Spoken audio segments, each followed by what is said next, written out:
If you love Baltimore sports, you'll love WNST.net. Gentlemen, Ethan Stewart is here from Meade of UMBC. Roots for those losers with the star on their helmet. There's a reason it's a lone star. One victory. Here's Ethan Stewart with some Baltimore Sports Radio. Go get him, Ethan. You got 5 minutes. Thank you, Nestor. Good afternoon, everybody. My name is Ethan Stewart, and you're listening to WNST 1570 AM. We're also streaming live worldwide on WNST.net, where we never stop talking Baltimore sports. We're just going to jump right in. Just a little more background on myself. I'm a local guy, raised in Violettville, which is a neighborhood in Baltimore. So, for reference point, next to St. Agnes Hospital. And I go to UMBC, freshman there, so you know where my roots are. My roots are here in Baltimore. So what I'd like to talk to you guys about today is the current state of the Baltimore Orioles. They've started off this season relatively well, 7-7 start. The rotation's doing pretty well, especially Chris Tillman. Chris Tillman has turned into the bona fide ace of this staff. Pitching tremendously well. He's really what this team needed coming into this year. Miguel Gonzalez, Wei Chen, Bud Norris, all have been up and down so far. But in recent starts, they've been doing fairly well. The weakest link of the rotation thus far has been Ubaldo Jimenez, and that's really what I'm going to be touching on today. The Orioles brought in Ubaldo Jimenez this offseason as the big-time splash acquisition. They signed him to a 4-year, $50 million deal. Started off this year not so hot indeed. Ubaldo Jimenez this year is 0-3 with a 7.31 ERA, and this is the real big-time hot-button issue right now amongst Orioles fans. Is he going to be worth it? You know, this money that we gave him, $50 million over 4 years, hasn't really been done in the history, not in the history of the Orioles, but in the history of the Angelos regime, that they've, went out and spent money on a big-time pitcher like Ubaldo was supposed to be. And a lot of people were hoping that he'd be providing, top-of-the-rotation type stuff early, but what I'm here to do today is to talk off some of these Orioles fans off of the ledge who are already jumping off the Ubaldo Jimenez bandwagon.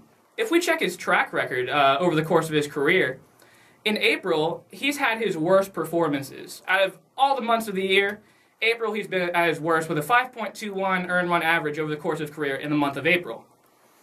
And that's even so last year in his really re-emerging period, 13-9 last season with a 3.3 ERA and 194 strikeouts for the Cleveland Indians. Very good season, but he also struggled in April of last season.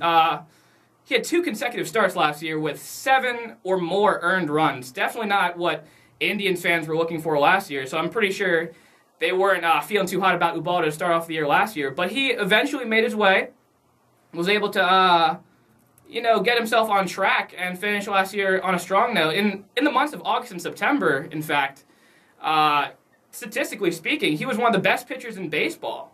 Was really dealing in the late months, so what a lot of Orioles fans were hoping for was that he'd be able to replicate that kind of success starting this season. But as we can see from his track record, that's just not the case. He's performed terribly in the early months. But that is the outlier in the early months, that he performs poorly.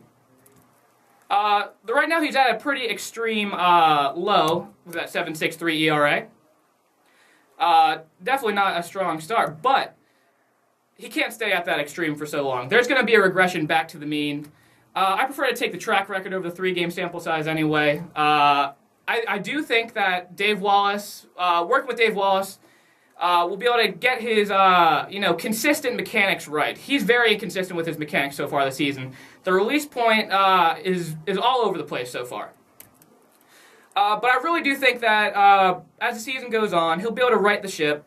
Once hitters like Davis, Jones, Wieters are able to really get into their midseason form, I do think that they'll really be able to get it going with Ubaldo Jimenez. I just don't think we should all be jumping off that Ubaldo Jimenez bandwagon. Just looking at his track record, 2009, 2010, 2013, he was a phenomenal pitcher. Then in the 2011, 2012, he was rough, and admittedly his mechanics were just poor. They were poor during that time. But with Dave Wallace here, I do think that he'll be able to, right the ship and be the kind of guy that we're looking for at the top of the rotation that churns out quality starts on a regular basis. And that's really what we need. A guy that's just able to keep the team in the game, because we do have a lot of offensive firepower on this team, admittedly. And once we get into midseason form, I really do think Ubaldo Jimenez will be fine. There's no reason to worry about him at this point. It's just a 3-game sample size. My time here in studio is coming to a close. I've thoroughly enjoyed talking to you listeners.